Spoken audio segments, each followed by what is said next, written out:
ये कहानी तब की है जब मैं इंग्लैंड में रहा करता था। वो दिसंबर का महीना चल रहा था, हर जगह पे स्नो था।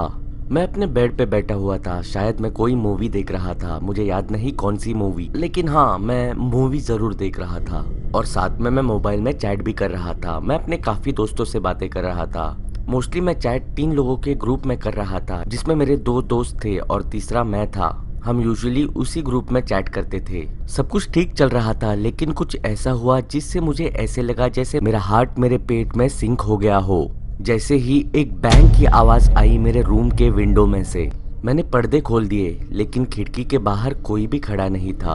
और तभी खिड़की पर से एक और आवाज आई, जबकि मैं खिड़की पे खड़ा था बाहर देखते हुए। तभी भी वो एक स्नोबॉल था। कोई मेरे खिड़की पे स्नोबॉल फेंक रहा था। मैं अपने बेड पे खड़े रह के खिड़की के बाहर देखने लगा फॉर द बेटर व्यू, लेकिन फिर भी मुझे कोई नहीं दिखा। तो मैंने अपने खिड़की को खोल दिया ताकि मैं चिल्ला के जो कोई भी है उसको वार्न कर सकूं। लेकिन जैसे ही मैं खिड़की के बाहर देख के चिल्लाया, मैंने एक हंसी की आवाज सुनी। वो किसी बच्चे की हंसी नहीं थी, वो एक ग्रोन इंसान की हंसी थी। मैं एक्सपेक्ट कर रहा था कोई मेरे उम्र के बच्चे की हंसी, लेकिन वो हंसी शायद कोई 20 साल से 70 साल के उम्र के बीच के इंसान की थी।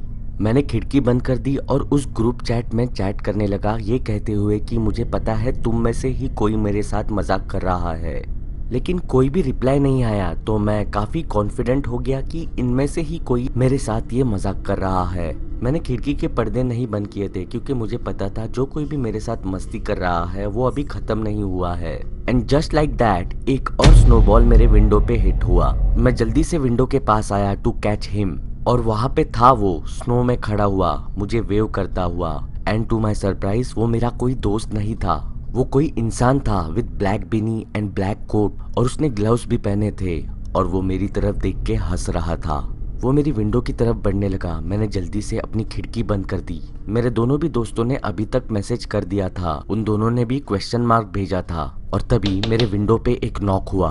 मेरी विंडो शेक कर रही थी। वो इंसान विंडो को ऊपर लिफ्ट करने की कोशिश कर रहा था। फिर ऑल ऑफ अ सडन ये बंद हो गया। मैं कुछ देर के लिए रुका, फिर मैंने अपने कर्टन से विंडो के बाहर पिक किया।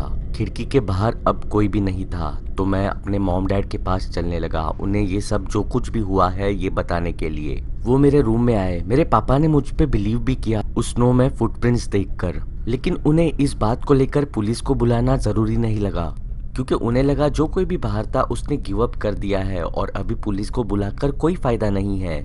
मेरे मॉम डैड अपने रूम में सोने के लिए गए। मैंने कंटिन्यू किया अपने रूम में लाइट्स ऑफ कर कर टीवी देखना। तभी मेरे रूम का दरवाजा खुला। मैंने कहा गेट आउट।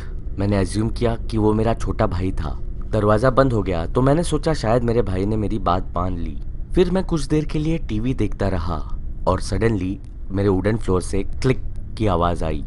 मैं दरवाजे की तरफ मुड़ा, ये कहते हुए गेट आउट, अज्यूमिंग वो मेरा छोटा भाई था। लेकिन जब मुझे रियलाइज हुआ कि वो मेरा छोटा भाई नहीं था, तब मेरे शरीर के रोंगटे खड़े हो गए। वो वही इंसान था जो मुझे मेरे खिड़की के बाहर स्नो में खड़ा हुआ दिखा था। उसने ब्लैक बिनी, ब्लैक कोट और ग्लव्स पहने थे। वो दरवाजे पे खड़े रह के फिर से मुझे वेव करने लगा, और फिर उसने अपना इंडेक्स फिंगर अपने मुंह पे रखा और मुझे शांत रहने को कहा।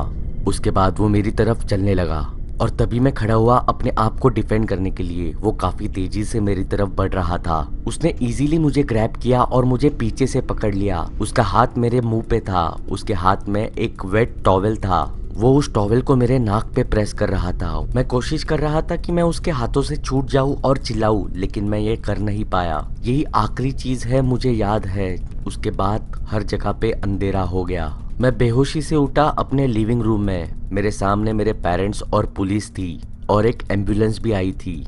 मेरे रूम से जो आवाजें आ रही थी वो मेरे डैड ने सुनी, और वो मेरे रूम में आ गए थे। मेरे डैड ने उस इंसान को मेरे ऊपर से हटाया और पकड़ लिया, लेकिन वो उसे ज्यादा समय के लिए नहीं पकड़ पाए। वो उनके हाथ से निकल गया। मुझे फिर हॉस्पिटल लाया गया। थैंकफुली मुझे कुछ भी नहीं हुआ था। पुलिस उस इंसान को पकड़ने में आज तक नाकामयाब रही है।